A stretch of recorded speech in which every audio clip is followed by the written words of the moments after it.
Nicolas. Bonjour coach Angelo. Bonjour Bonsoir. Écoute, c'était émouvant hier. On était présents pour faire la couverture de ce match pour Sport Passion. Coach Angelo et moi, nous étions au vestiaire et aussi dans la cabine des médias. J'étais sur le terrain pour vivre ce moment spécial. On sait que c'est la fièvre de la Coupe du Monde et notre équipe a eu la chance de jouer ce match contre la Tunisie.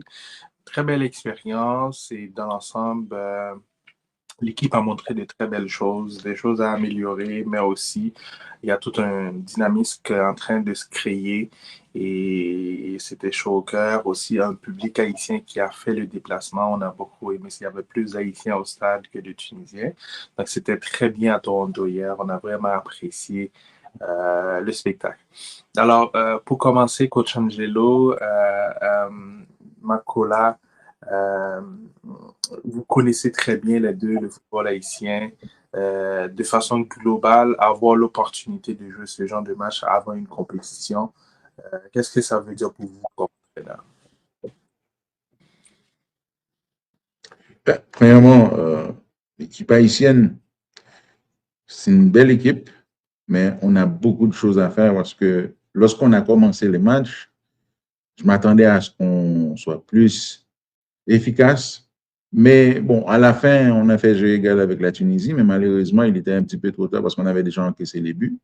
Mais dans l'ensemble, c'est positif. Je crois qu'il y a énormément de choses à faire, mais on a au moins une base pour construire quelque chose. Coach Makola?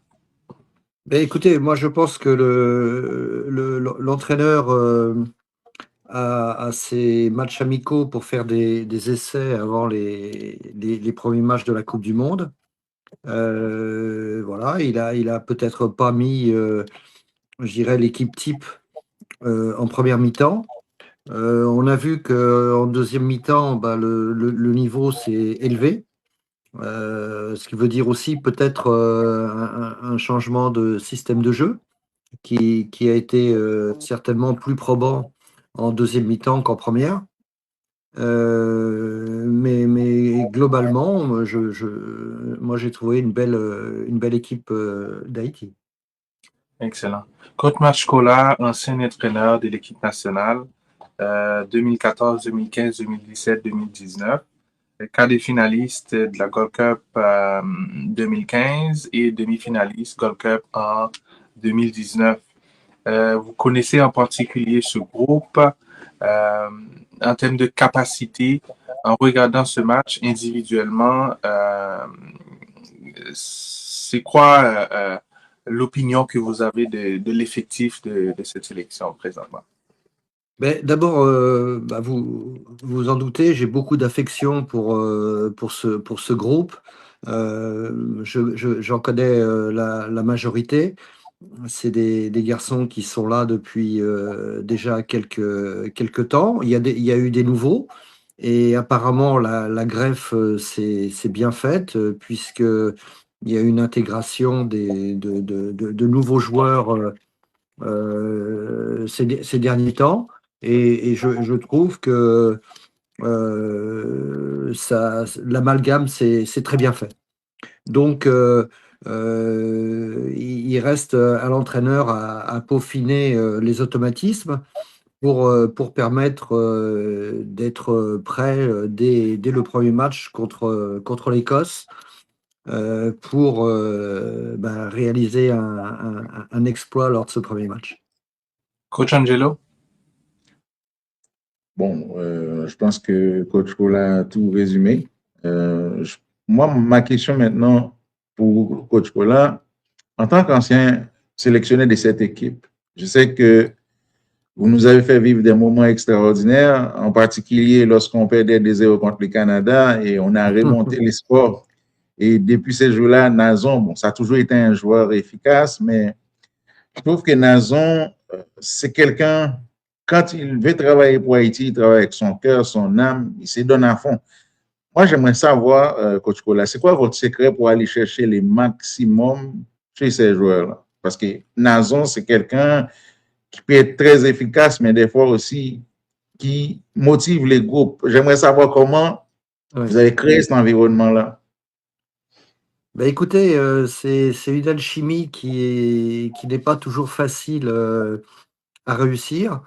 On a eu la chance, de la trouver notamment dans cette dernière épreuve qu'on avait fait en 2019, qui était assez mémorable, hein, puisque on avait retourné la situation déjà contre le Costa Rica et puis on l'a fait après contre le Canada. Je crois que les joueurs, c'est un groupe qui ne lâche rien. C'est un groupe qui est forgé pour jouer j'allais dire, à 200%. Et je me souviens de mon discours à la mi-temps du match contre le Canada, où j'avais remarqué que malgré les 2 buts d'écart, c'est nous qui avions eu des occasions. C'est nous qui avions eu le ballon. Et j'avais dit aux joueurs, j'avais dit qu'il suffirait d'un détail pour retourner la situation. Et c'est ce qui s'était passé à l'époque avec le premier but du Kens, Nazon, qui avait contré le gardien de but. Et après, tout s'est enchaîné. Je pense que ce sont des joueurs qui, par leur parcours aussi, qui est souvent difficile, hein, parce que ce ne sont pas des joueurs qui jouent régulièrement en première division, que ce soit en France, en Angleterre ou dans beaucoup de pays, je dirais, UP, comme l'Allemagne ou l'Espagne, ou ça. Mais ils tirent, ils tirent la quintessence de leurs moyens. Et le fait d'être en groupe, ça leur donne une force supplémentaire. Mais, Coach Kola, vous avez eu du succès avec nos équipes. Mais il y a énormément de talent en Haïti. On a un petit problème d'infrastructure. Au niveau coaching, on n'a pas énormément d'entraîneurs en Haïti. Comme si vous étiez en position pour réorganiser les côtés techniques de la Fédération haïtienne de football, quels seraient vos plans?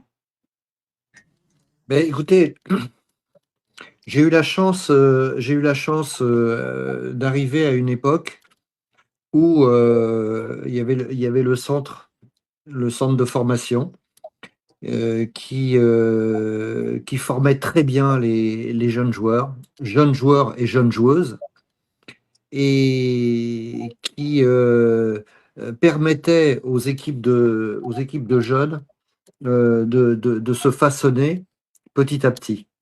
Je pense que l'haïtien, en règle générale, est fait pour le football.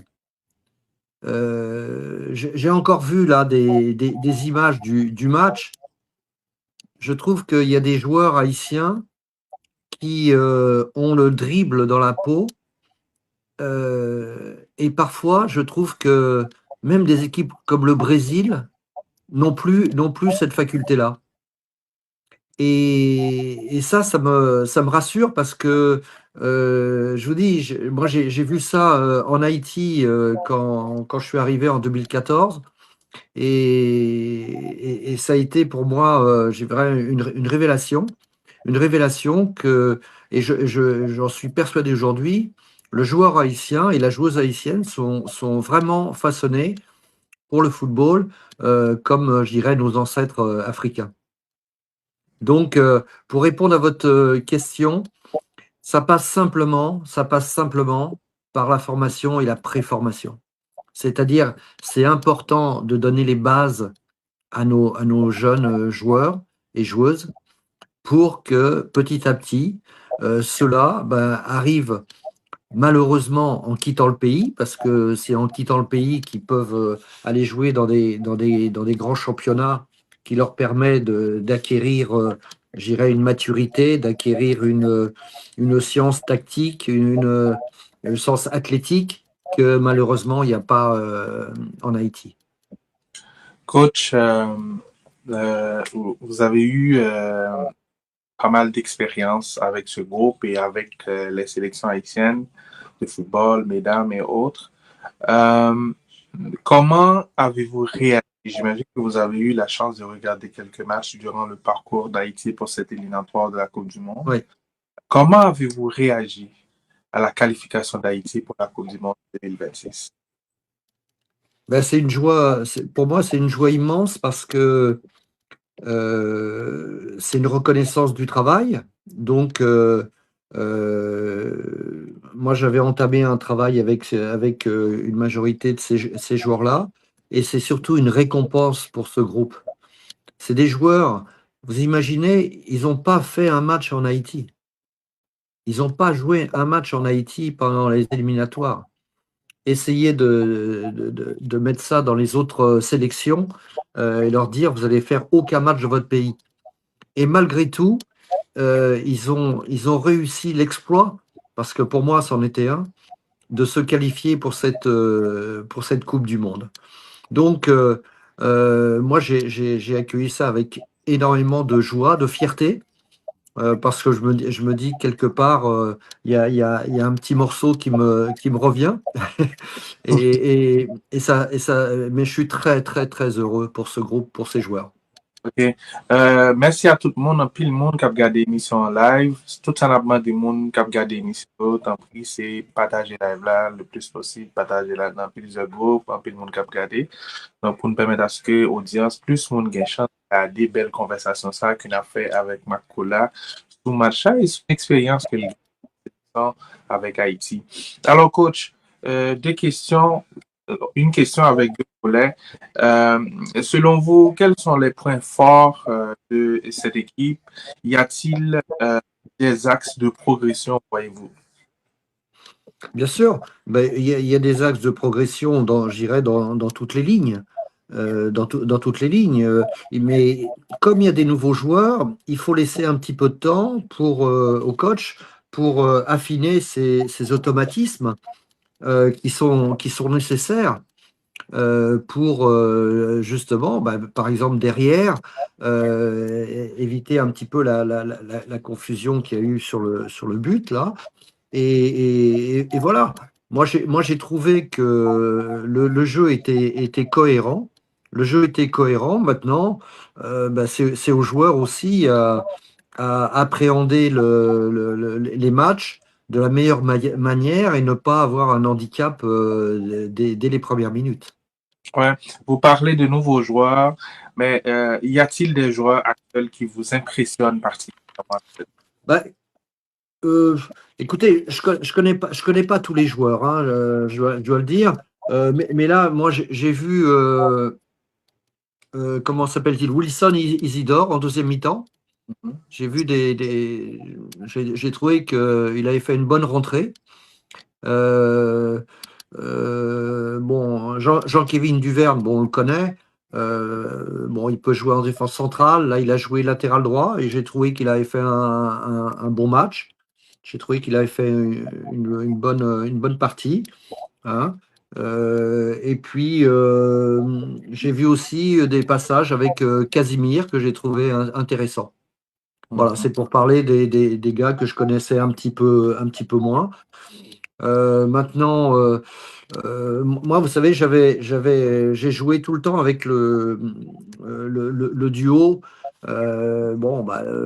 Dukens, pour moi, était un titulaire indiscutable de mon équipe. Hein. Dukens, pour moi, c'était le fer de lance. Hein. Donc, et quand il jouait avec Franzi Pierrot, il y en avait toujours un qui tournait autour de l'autre et j'ai trouvé. Donc, moi, je pense que c'est bien que le coach actuel ait plusieurs solutions, peut-être en fonction de l'adversaire aussi, pour nos attaquants. Coach Angelo, je vous passe la main. Bon, Monsieur Kola, je me souviens d'une anecdote, c'est lorsqu'on a gagné contre le Costa Rica, le coach du Canada de l'époque, c'était John Hedman. Il a dit, on n'a pas compris comment Haïti a pu battre Costa Rica. Et lorsqu'on a gagné contre le Canada, c'était quoi votre réponse? Je lui ai dit, bah maintenant vous le savez. Donc,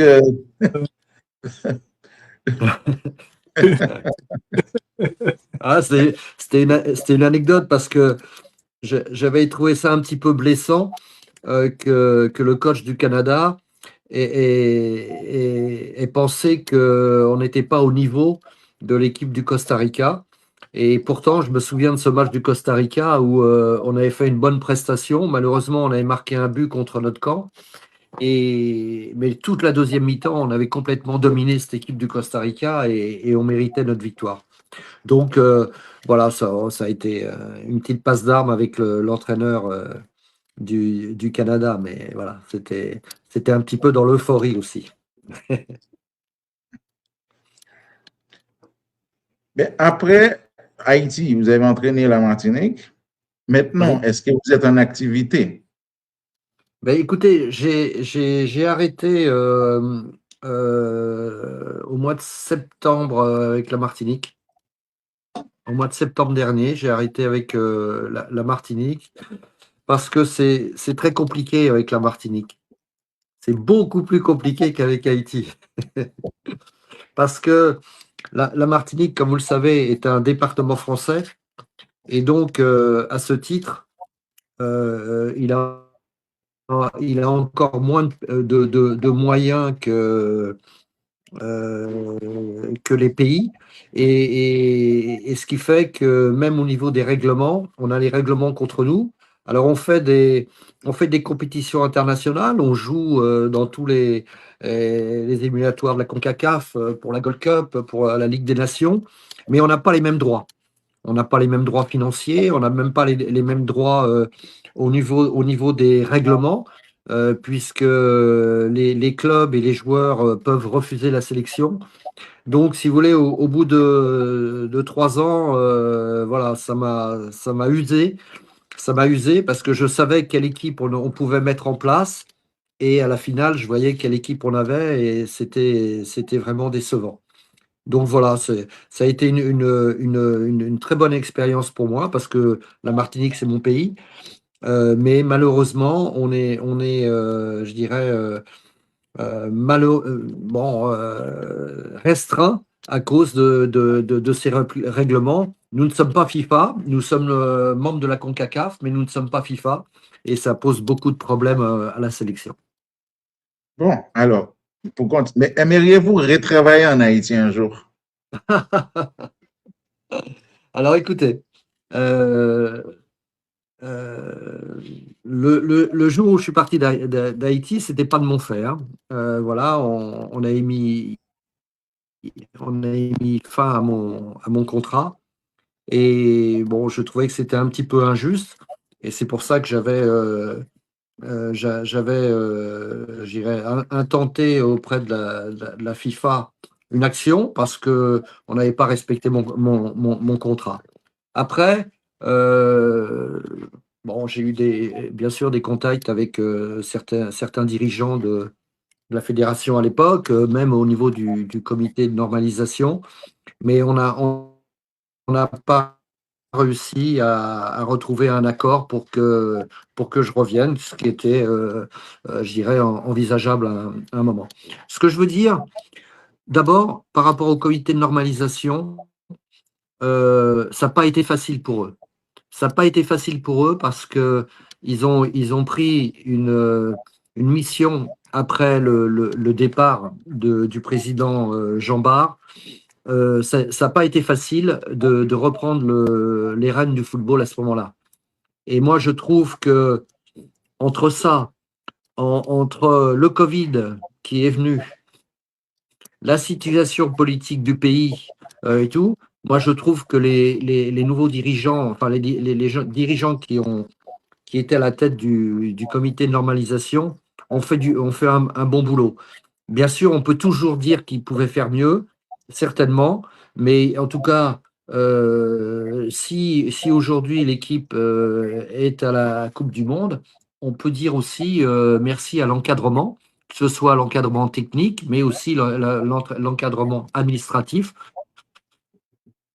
fait en sorte que les joueurs puissent peut-être pas être conditions, mais dans des conditions qui leur permettent de réaliser leurs rêves, et ils y sont arrivés. Donc, moi, j'ai aucune rancœur vis-à-vis de personnes en Haïti. Vous savez, parfois, les choses se font et parfois les choses se font pas. Je dirais que c'est la vie, c'est comme ça. Coach Angelo, merci à tout le monde pour partager live là. Nous demandé de continuer à faire.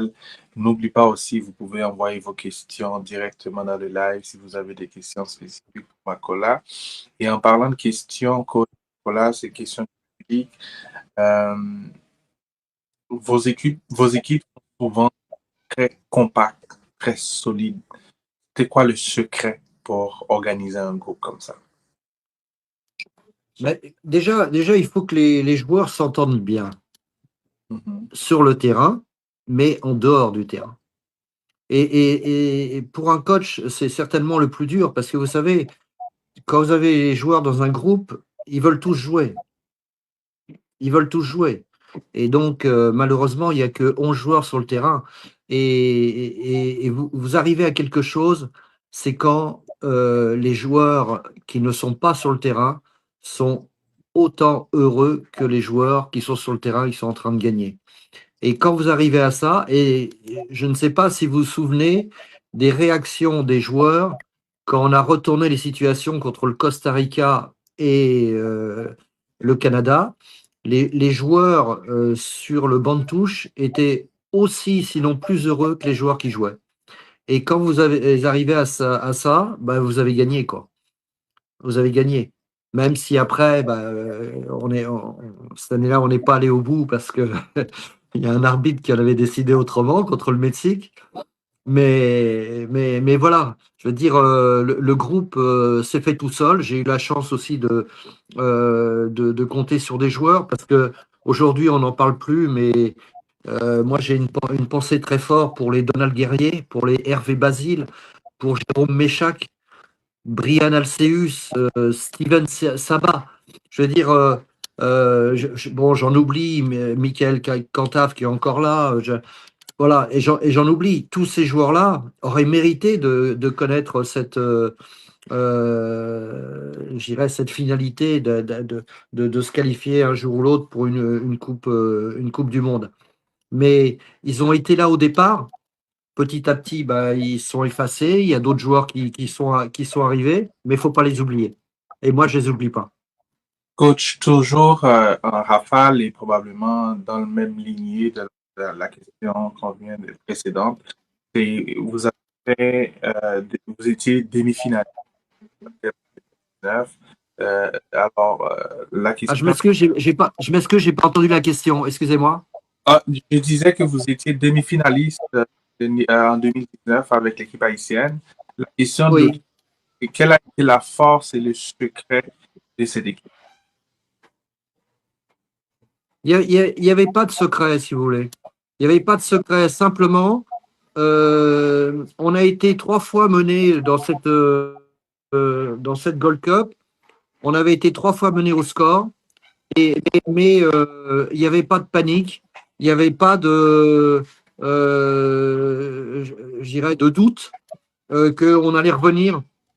On allait revenir en deuxième mi-temps. Bon, il faut avoir de la réussite, mais il faut aussi avoir du talent. Et mes joueurs à l'époque avaient du talent. Donc, on a réussi à renverser ces situations parce que les joueurs ne doutaient pas d'eux-mêmes et ne doutaient pas de leurs coéquipiers. Excellent. Alors, et une question globale sur le match pour retourner dans le coach. Je sais que vous avez regardé une partie et des vidéos de match. Vous n'avez pas eu la chance probablement de regarder ça au complet. Mais si on prend la première période, coach Angelo avec ton équipe aussi, si on sépare le match en deux, parce que c'est ça, coach, selon ma compréhension, avait commencé à un 5-2, en 3-5-2. Alors, c'est quoi l'observation pour la première période, coach? Vous deux, vous pouvez commenter là-dessus. Disons, comment avez-vous durant la... En fait, selon ma lecture, ce n'était pas du tout un 3-5-2, c'était plutôt un 4-2-3-1. Le problème, c'est que il y a Jean-Kevin Duven qui a joué comme latéral. Il décrochait souvent, il jouait comme un piston de temps en temps. C'est pour ça qu'on a vu, c'était pas nécessairement un 3-5-2, c'était l'animation. En gros, le plus important, ce n'est pas les systèmes, c'est l'animation.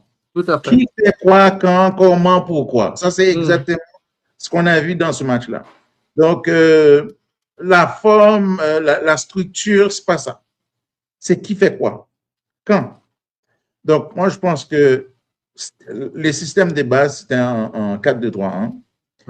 On a vu une équipe quand même haïtienne assez bonne à la première demi, mais la deuxième demi, on a joué un autre match. J'aurais aimé jouer qu'Haïti commence les matchs comme on a terminé le match. Parce que on a vu, on a du potentiel, on aurait pu faire mieux dans ce match-là.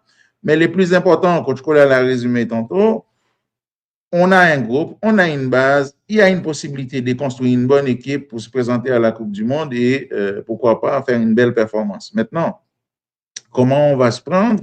Est-ce qu'on aura le temps de bien se préparer? J'espère que oui.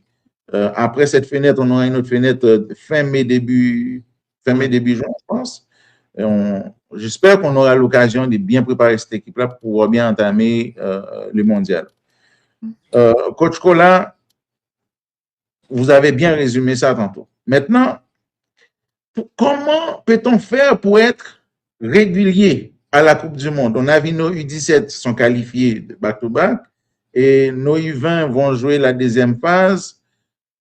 Si vous étiez en position pour organiser le football en Haïti, au niveau administratif, maintenant, ça va bien. Est-ce que, en tant qu'ancien directeur technique, je sais que vous avez joué ce rôle de directeur technique à Paris FC.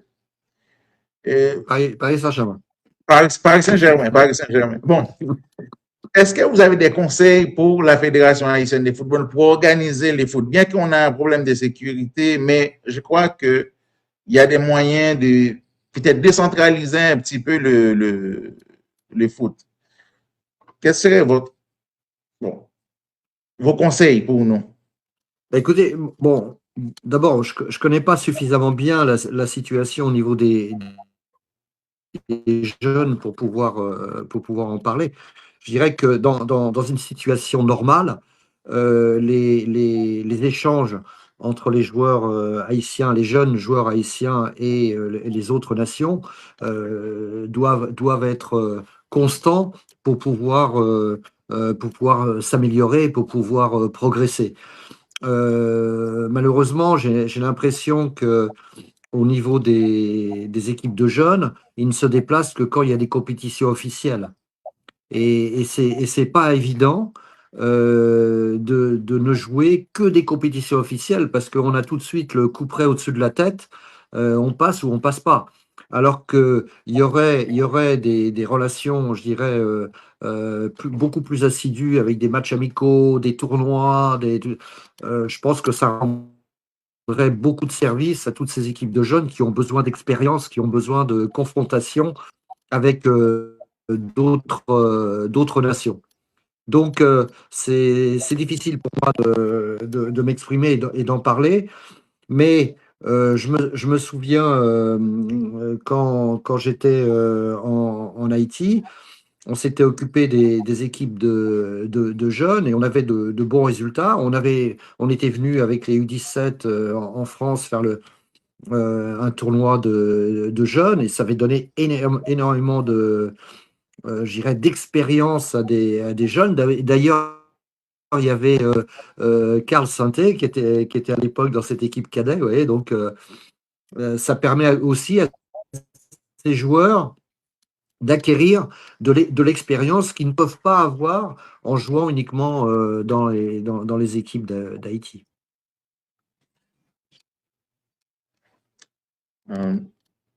Fred? Oui, coach. Encore, permets-moi de reprendre les questions du public. La question, c'est pourquoi Haïti encaisse-t-il souvent des buts précoces lors des grands matchs? Avez-vous déjà trouvé une solution? Écoutez, je ne saurais pas répondre à cette question. Simplement, bon, ça n'a pas toujours été le cas. Bon, c'est vrai que c'est arrivé quelques fois. Peut-être que les joueurs ont un peu d'appréhension quand ils débutent le match. Peut-être qu'ils ne sont pas rentrés dans le match comme il faudrait. Je pense qu'il faudrait poser la question plus aux joueurs et aux coachs. Moi, je suis mal placé pour parler de ça. Vous savez, quand vous faites un match international, vous avez envie de le gagner et peut-être parfois cette envie de gagner paralyse un petit peu et parfois il faut peut-être attendre un but pour complètement se libérer. Donc, dans la situation d'Haïti, c'est un petit peu ce qui s'est passé parce que une fois ce but encaissé, on a vu un match complètement équilibré et avec des occasions pour Haïti. Donc, je ne sais pas, peut-être, je suis pas dans le groupe, donc je peux pas savoir exactement ce qui s'y passe. Mais effectivement, c'est un handicap que quand on peut pas régler, si on n'arrive pas à régler ce problème où on crée des occasions à l'adversaire dès le début du match. Ça sera d'autant plus important que on va jouer, enfin, l'équipe d'Haïti va jouer des matchs contre des équipes de très haut niveau qui vont rien donner.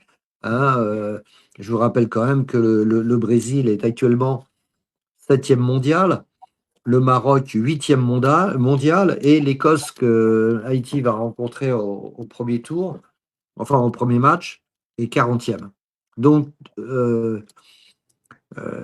trois adversaires qui, sur le papier, sont bien supérieurs à Haïti. Donc, il faut, il faut avec toutes, je dirais, les qualités des joueurs, mais aussi le coaching très, très important de l'entraîneur, permettre à cette équipe de débarrer les matchs et de surtout pas s'handicaper par un but pris trop tôt. Coach, sur ça, là, Haïti va jouer contre le Maroc à la Coupe du Monde. En termes d'adversité, notre façon de rentrer dans ce match, de gérer le match, si vous étiez l'entraîneur de l'équipe, allez-vous améliorer au mieux affronter le Maroc? Parce que c'est ça l'objectif de jouer contre la Tunisie, c'est une projection par rapport à ce qu'on va faire face au Maroc. Mais vous savez, je pense que beaucoup d'entraîneurs réagissent de la même façon. On voudrait que le bloc équipe soit plus compact, que l'on gagne les duels, que ce soit les duels offensifs ou défensifs, mais surtout qu'il y ait une véritable relation entre les joueurs à la récupération du ballon. On parle beaucoup aujourd'hui de pressing, de contre-pressing, et c'est vrai que c'est dans ces phases-là que se gagne ou se perd un match, bien entendu, bien souvent. On parle aussi beaucoup des coups de pied arrêtés, que ce soit les coups de pied arrêtés défensifs et offensifs. Pour moi, c'est un petit peu la base entre travailler ces phases de transition, que ce soit les phases de transition défensive ou offensive, et être efficace dans les deux surfaces sur les coups de pied arrêtés. Excellent. Coach Angelo? Bon, Coach Roland, moi, j'ai eu la chance de regarder vos équipes.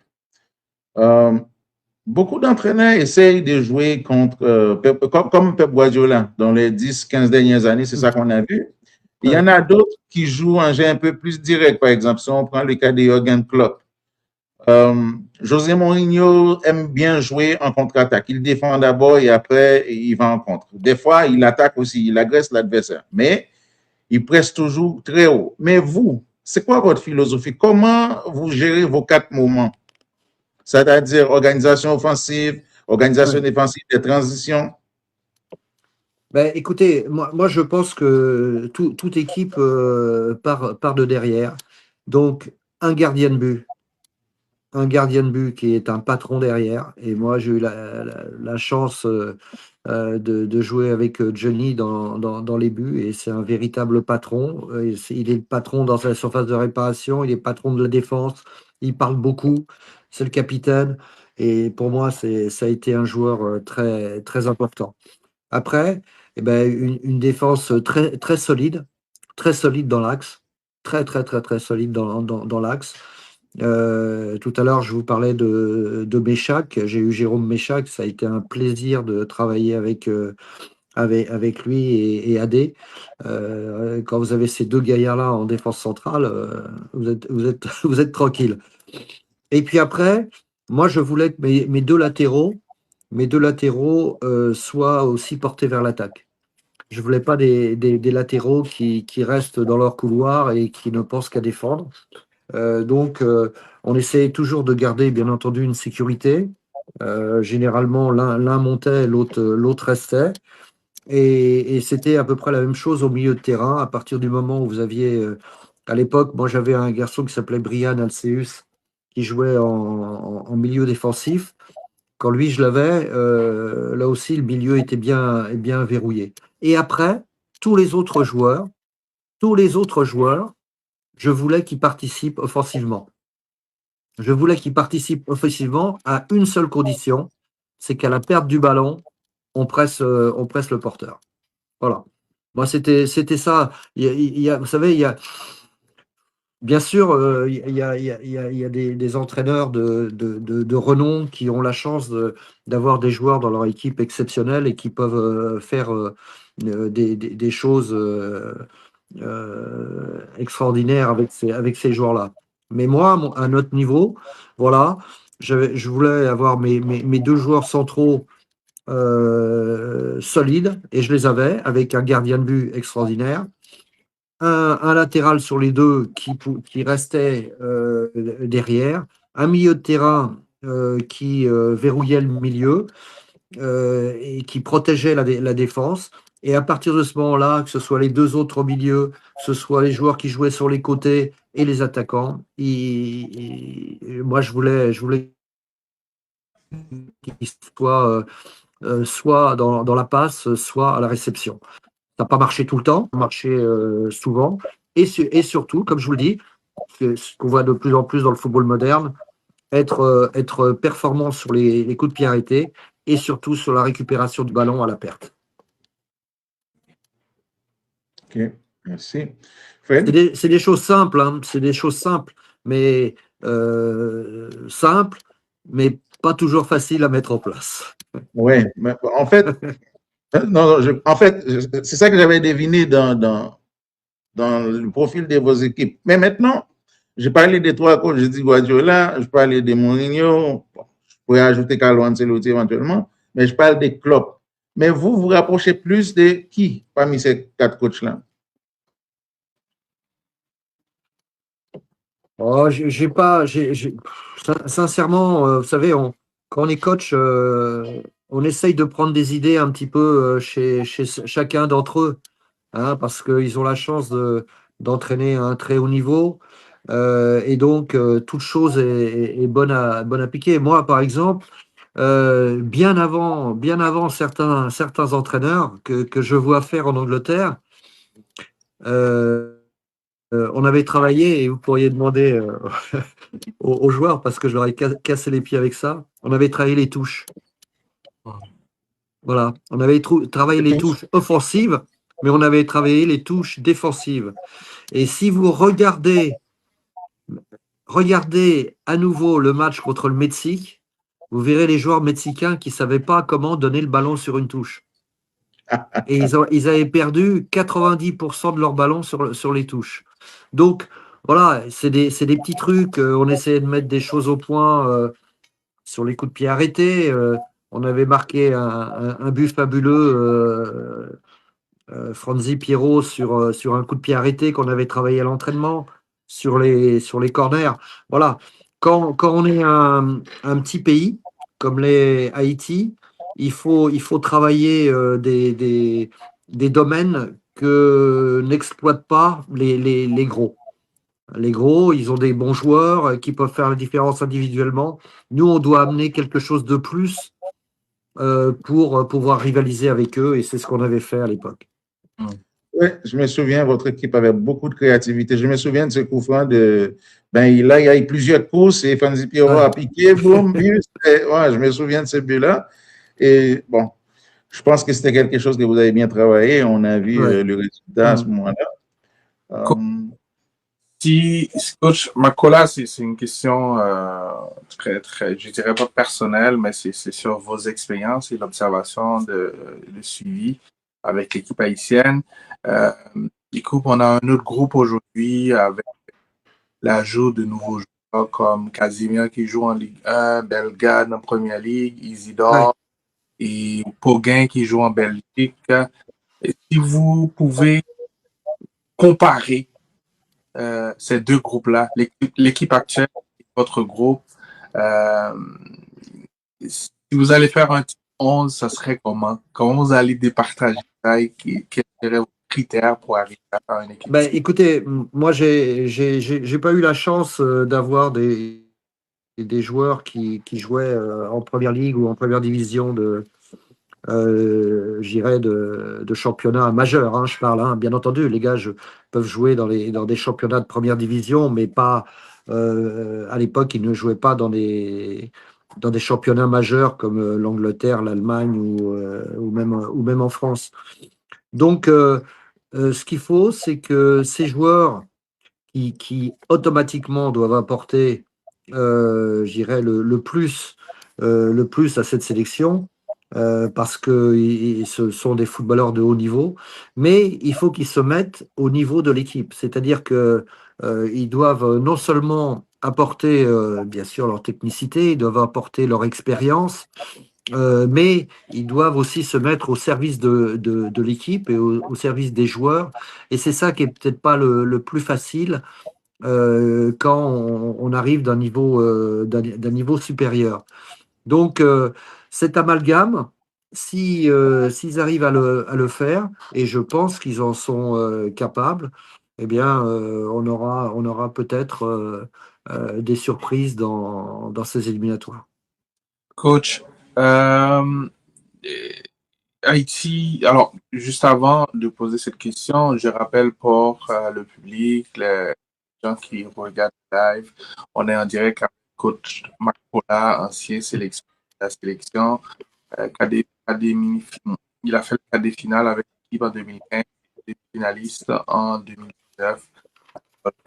Alors, coach, Haïti doit affronter mardi l'Islande et Oui.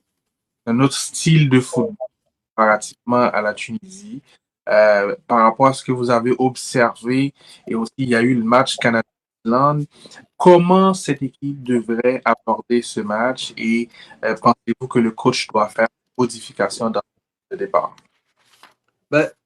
Moi, je pense que déjà le choix de l'Islande est un bon choix parce que c'est un football qui va ressembler au match de l'Écosse. L'Écosse, donc ça va être un match athlétique. Donc de ce côté-là, Haïti, on n'a jamais été défaillant athlétiquement. Hein. Donc, va y avoir des longs ballons aériens de la part de l'Islande où il faudra que notre défense soit présente. Ça va être, je pense, un football différent. Et ça, je suis persuadé que le coach est bien au courant de cela et qui va mettre en place une équipe certainement différente de celle qui a débuté le match contre la Tunisie pour contrarier cette équipe et bien préparer le match de l'Écosse. Ouais. Est-ce que vous pensez que l'équipe doit être beaucoup plus réaliste dans la finition ou bien mieux organisée?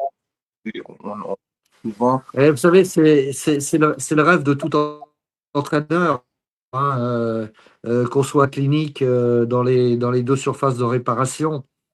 il y a des joueurs, qui sont de réels buteurs dans cette équipe, qui ont le sens du but, voilà, qui ont cette faculté de créer le danger. Donc, il y a pas de raison que ça ne marche pas, même si là, on aurait pu marquer un ou deux buts. Je pense que contre l'Islande, on va trouver l'ouverture. Coach Angelo?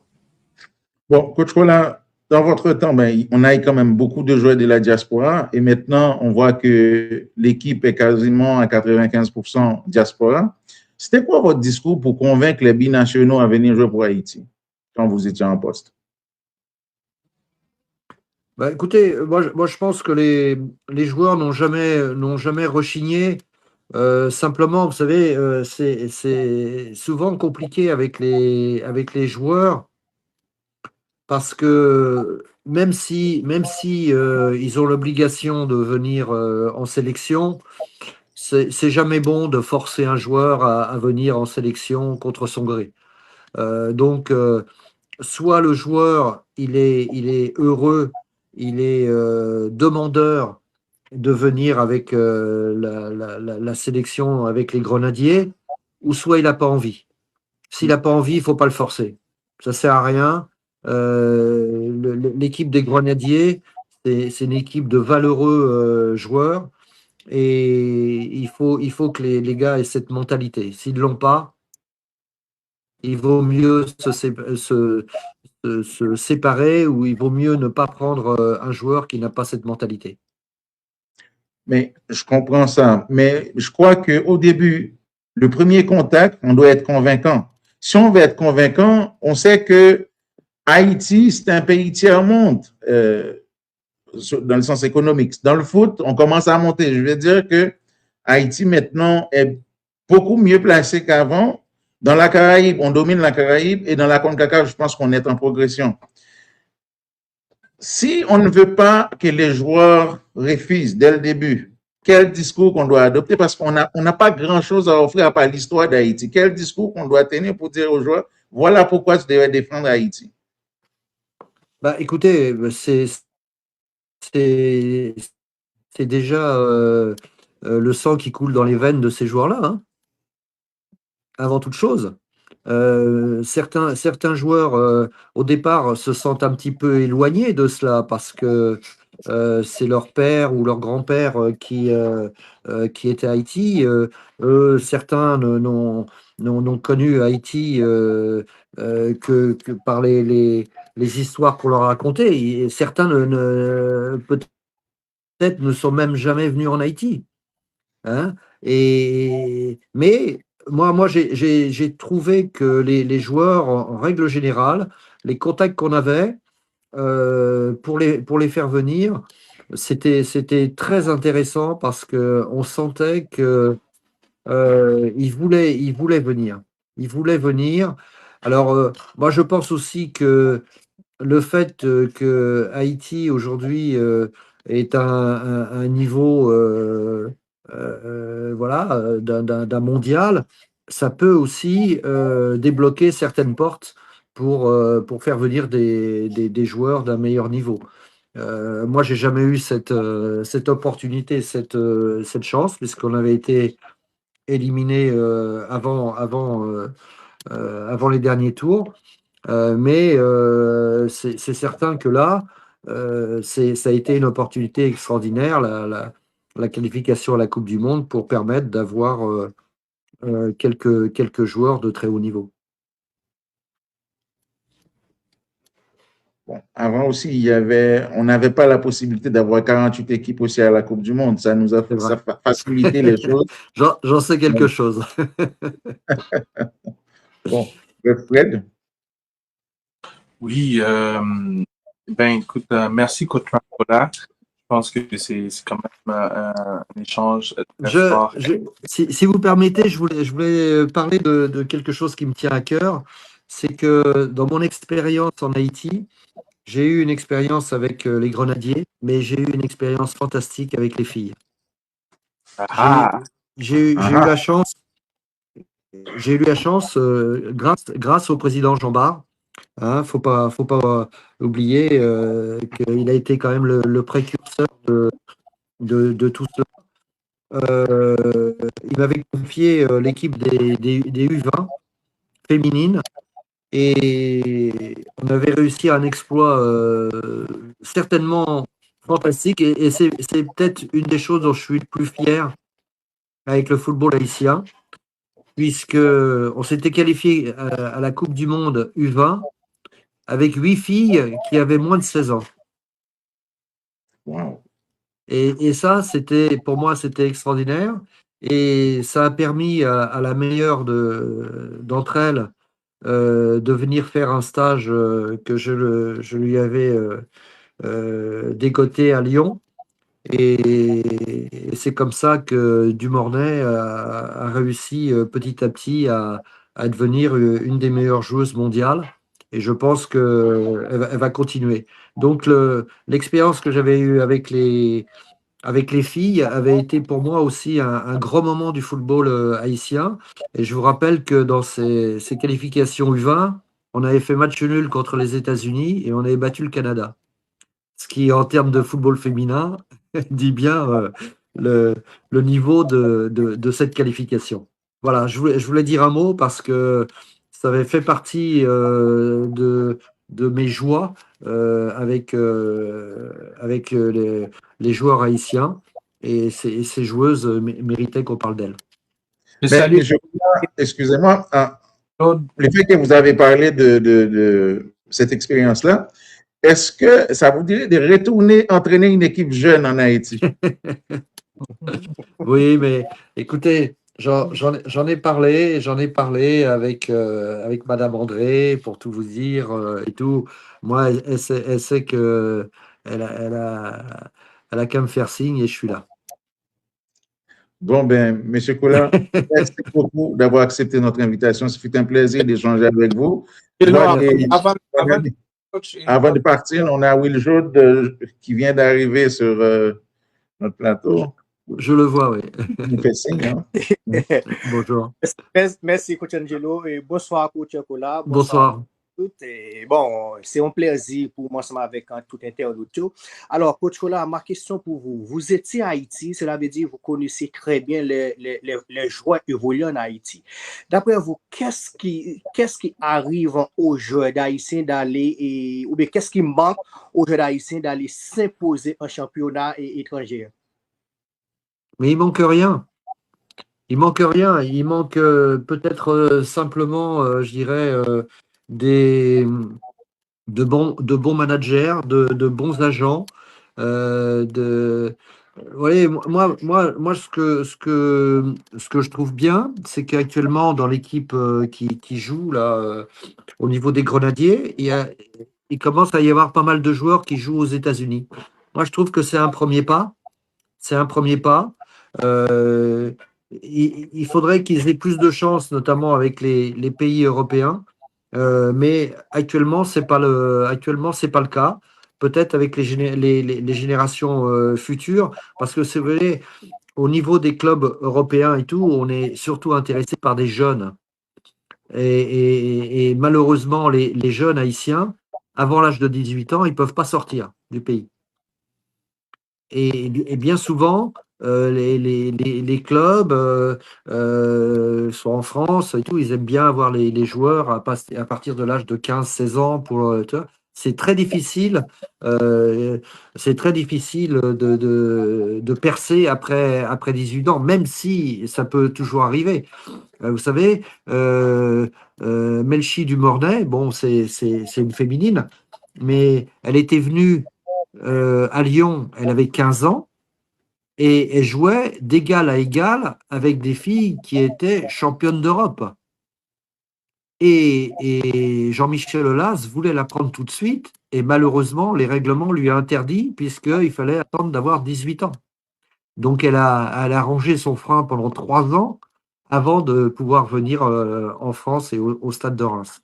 Donc, ça, c'est un petit frein pour tous ces jeunes qui, entre 15 et 18 ans, voilà, je ne veux pas dire qu'ils perdent leur temps en Haïti, mais si ils pouvaient, dès l'âge de 15 ans, venir en métropole ou dans des clubs anglais ou espagnols, eh ben, on verrait beaucoup plus de joueurs haïtiens au plus haut niveau.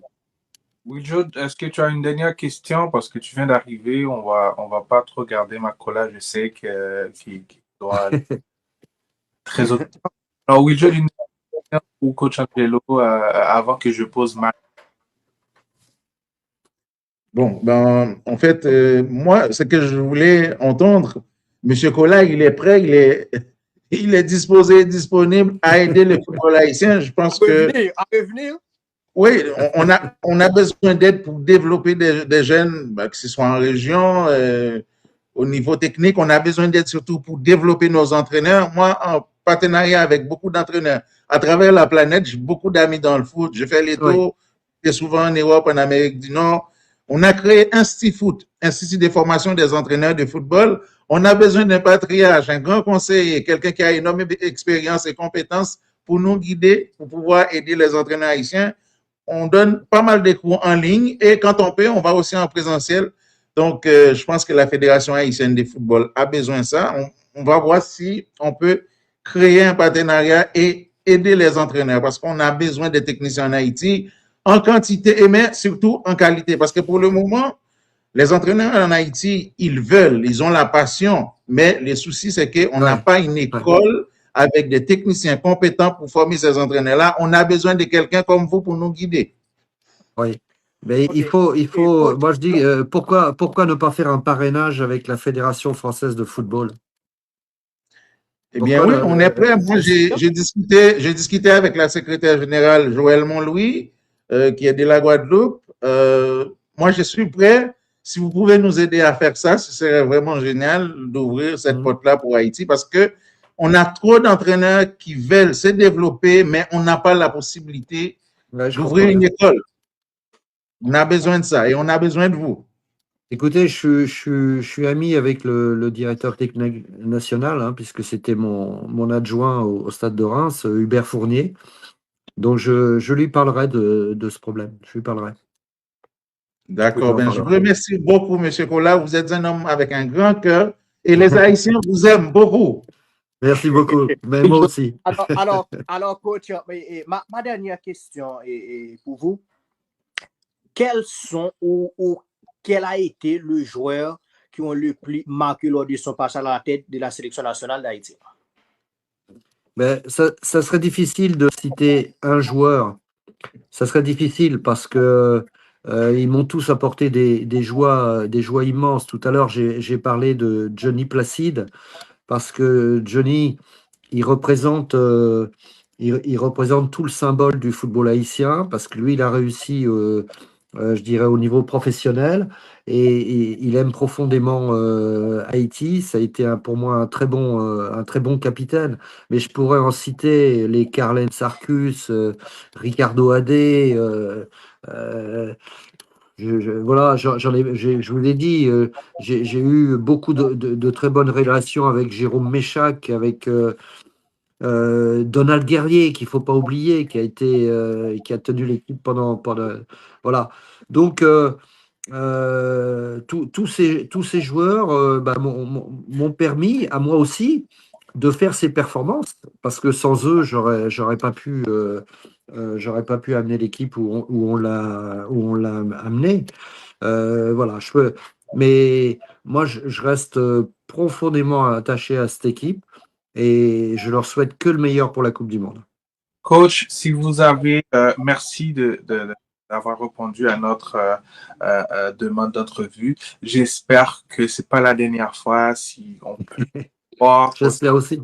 le grand parcours de la sélection haïtienne à la Coupe du Monde et probablement durant les autres matchs. On va suivre ça. On va suivre ça. Vous avez un message pour ce groupe, coach? Ce serait quoi pour ces joueurs? Ben, écoutez, moi je dis, et je suis persuadé que dans leur tête, ils sont prêts à faire un coup. Ils sont prêts parce que on peut pas dire que c'est une génération qui débute, c'est une génération qui a beaucoup d'expérience. Je pense qu'après la Coupe du Monde, il peut y avoir quelques joueurs qui arrêtent.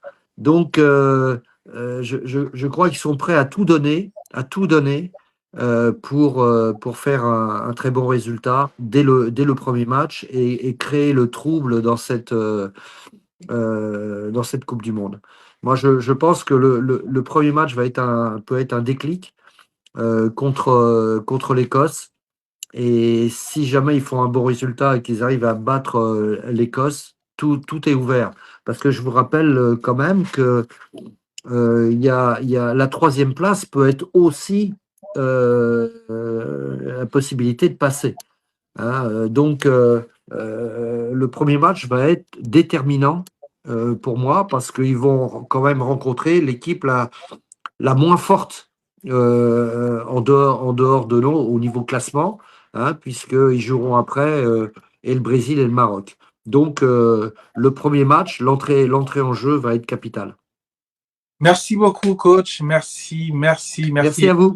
Merci à vous de m'avoir invité. Bye Ça bye. fait grand bien. OK. À bientôt. Bye bye. À bientôt. Merci. À bientôt. Merci. À bientôt. On écoute, Will Joe, regarder match qui impressionne, qui commente nous sur match regarder. Will Joe. Écoutez, comme c'est une émission spéciale, je suis obligé de faire un peu de gymnastique pour m'arriver dans le mouvement là.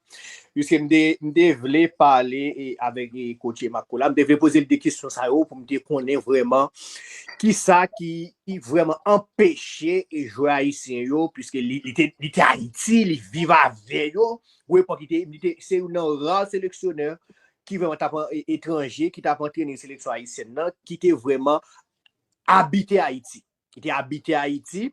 Moi, j'ai eu chance de faire une interview avec lui, les travailleurs de Radio Télescope. Et nous avons vraiment qu'on échangé sur ça. Je voulais que, même après passage, comment que lui-même il comprenait qui ça, qui empêchait vraiment jouer en Haïti pour aller imposer en grand nombre dans le championnat étranger. Parce que certaines fois, moi-même, c'est une ça me décale les préoccupations ou bien interrogations moi ça fait on jouer parce que nous compter sous douette nous frère nous compter sous douette nous jouer vraiment qui sorti dans le championnat haïtien qu'aller imposer dans le championnat étranger. Je dis d'ailleurs pour talent nous pas manquer talent mais faut chercher connaître qui côté problème là si n'a identifier problème là et voir comment nous capable résoudre ça. Et c'est une émission spéciale nous salue tout le monde vraiment qui connecté tout le monde qui là-haut puisque nous allons gagner vraiment pour nous parler. Oh my God! Pour nous parler vraiment de match à un bagage qui vraiment qui marque nous tous comme haïtiens. Will Joe, bon, moi-même comme expérience, on me dit moi j'étais dans le match, moi j'étais ici disponible pour Sport Passion et nous avons regardé tout avant match, nous discuter avec quelques fanatiques, nous le vidéo, nous avons une chance de rencontrer Isolant, puis l'artiste sorti Haïti, nous avons Kakola, Isolant, et puis l'artiste ici Montréal comme Tyle qui c'est un humoriste Montréal, un jeune qui est très connu, qui foule un peu fois à Paris. On parlait de Gaël bien-aimé? Non, Tyle. Ah, Tyle, ok. Bon, Will Joe, moi-même personnellement, moi j'ai trouvé dans l'ensemble qu'il a fait un bon match, on m'a dit un très bon match. On va rentrer dans le match. On parti pour la base qui est important et Fred. Parti côté vraiment, on va parler de trois grandes personnalités qui étaient vraiment fait déplacement, qui quittaient Haïti, qui quittaient les États-Unis.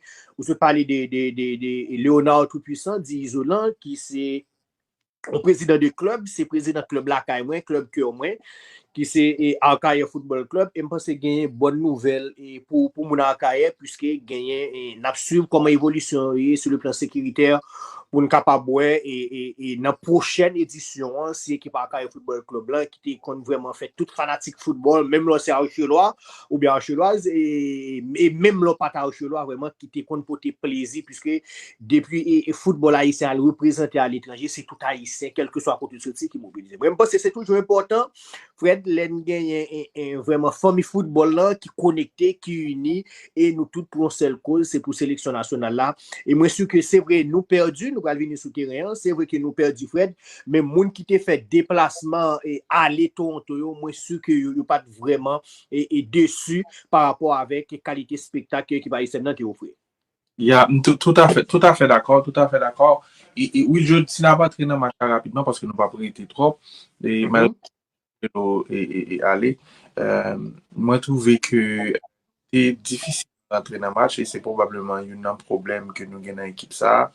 Euh, Généralement, l'équipe nous aurait même pris un goal. Son bar dernier temps, ça nous arrivé contrôler. Nous trouvons que Makola, c'est une question côté posée. Il était au minimum secret dans en termes. Donc, goal quand même, pour moi, c'est son goal Timoun, c'est comme si on n'a pas observé. C'est on perd deux balles de Casimir, je crois, puis l'Everton mal négocié ballon, hein, et puis défensant est vraiment pas bien placé, puis nous prenons goal. Mais équipe ça, au fur et à mesure, dans le premier mi-temps, nous devine commence à mettre pieds sur le ballon, à imposer, non? Mais moi, je pense que pour ça, vivre comme monde qui était dans ça là, parce que nous étions souterrain même, des chance de tout. Ok, et tout d'abord, femme du point ça ou touché à là, c'est un talent d'archi l'équipe ça. Toute équipe, c'est toute équipe haïtienne. Et c'est une raison, moi, c'est une raille qui pas de gain, ça déclaré les problèmes, ça ou bien faiblesse ça. C'était l'équipe 2019 qui m'a entraîné, qui est arrivé faire demi-finale dans le World Cup là. Et c'est une raison, m'a dit, mais est-ce que m't'a bien arrivé pour venir participer dans l'émission? Et puis, pour évoquer la question, me demander Makola vraiment, qui ça qui était secret et force équipe ça, puisque mes équipes nous avons un problème de concentration. En pile fois, nous ça décalé les 20 moules dans entrée match. Nous toujours mal abordé match, problème de concentration et ça en pile fois coûter nous très très cher. Et ça continue à coûter nous très cher. Même c'est une bagaille qui est fondamentale pour l'équipe ça pendant la Coupe du Monde là. Faut que messieurs capable vraiment resserrer ligne surtout dans l'aine pas gain ballon, l'aine perd du ballon, comment rapidement pour nous reboucher tout, ça va vraiment pas l'important. Puisque on a appelé action Fred, c'est un ballon que l'équipe haïtienne a essayé d'élaborer jouet là. Yacine Fortune recevoir ballon, li dribble en premier monde et puis un joueur de dos qui anticipait, qui tacle monsieur, qui pourrait et rapidement équipe tunisienne qui sont équipe qui très bon dans jeu contre attaque, ça les transitions rapides là et coach Angelo lui-même il va venir avec plus de détails sur ça, c'est domaine pas, c'est technicien et pendant l'espace ça nous pas de temps vraiment nous une barre qui gagne en jeu, nous pas de temps fait peut-être dans lecture là. En pile fois, c'est pas porter de balle qui va vraiment vrai danger, mais qui va porter gros danger dans l'équipe. Moun qui va porter gros danger, c'est moun qui va faire appel de balle. C'est ça, c'est lui qui en pile fois la dégâts défense et la petite on brèche un espace pour porter de balle avancer et tout le temps nous vraiment perdu dans ça et malheureusement nous pas de temps replacer nous attend nous prenons goal là et c'est nous très timide tout dans tam de match et malheureusement je pense que ça c'est bagaille qui doit vraiment et corriger puisque monsieur reproducteur match football là il commencer dès premier coup de sifflet arbitre jusqu'à dernier coup de sifflet qui dit match fini ou doit rester concentré focus et des premières secondes là jusqu'à vraiment faire match. Et puis Fun dit globalement tout Fred, c'était une équipe haïtienne et moi-même moi t'ai aimé ça en termes de contenu. C'est vrai et nous perdu surtout en deuxième période mais contenu ça ne te montre en deuxième période là c'était bien. D'ailleurs gain on séquence et moi qui passe en pile sur les réseaux sociaux côté et nous fait quoi on dizaine de passes et puis pour nous finir action dans quand équipe et tunisienne là une action collective côté vraiment tout joueur participer parfois c'est on touche chez sous même action ça Isidore font déviation talonnade pour donner l'équipe bail Casimir ballon car c'était vraiment une très belle action mais moi même problème qui me touche bien malheureusement mais nous pas de choix nous pas l'obligé faire et avec lui moi ici mais que coach et minier faut monsieur vraiment mettre empreinte li sur équipe là moi pas ici mais que coach minier comme si nous nous avons moins de 3 mois de Coupe du Monde là beaucoup projet. Par exemple, nous pouvons jouer avec des équipes sur le papier qui plus fort passer nous. C'est le Brésil, c'est Maroc, c'est l'Écosse même, c'est équipe ça c'est une équipe qui gagne non au football mondial là je dis moi me passe par exemple me pense depuis match là coach te ka monter te ka commencer ba nous une idée pour nous bon OK moi identifier et faiblesse équipe moi identifier point fort équipe moi bien sous faiblesse yo mais qui ça que n'a bien pour faire sous point fort nous mais qui ça n'a bien pour faire oui non contenu nous essayer passer ballon mais attention l'autre avec une équipe tant que Brésil qui pral ba ou plus fil la méthode contrairement avec l'équipe tunisienne non pas trop plan moi et c'est dommage de dire ça et Sébastien Minier est vraiment continue à montrer nous toutes limites li dans thème pour ta faire équipe ça progresser ça c'est d'après moi-même puisque le bagage moi c'est par exemple moi estimé dans matière monsieur Théorie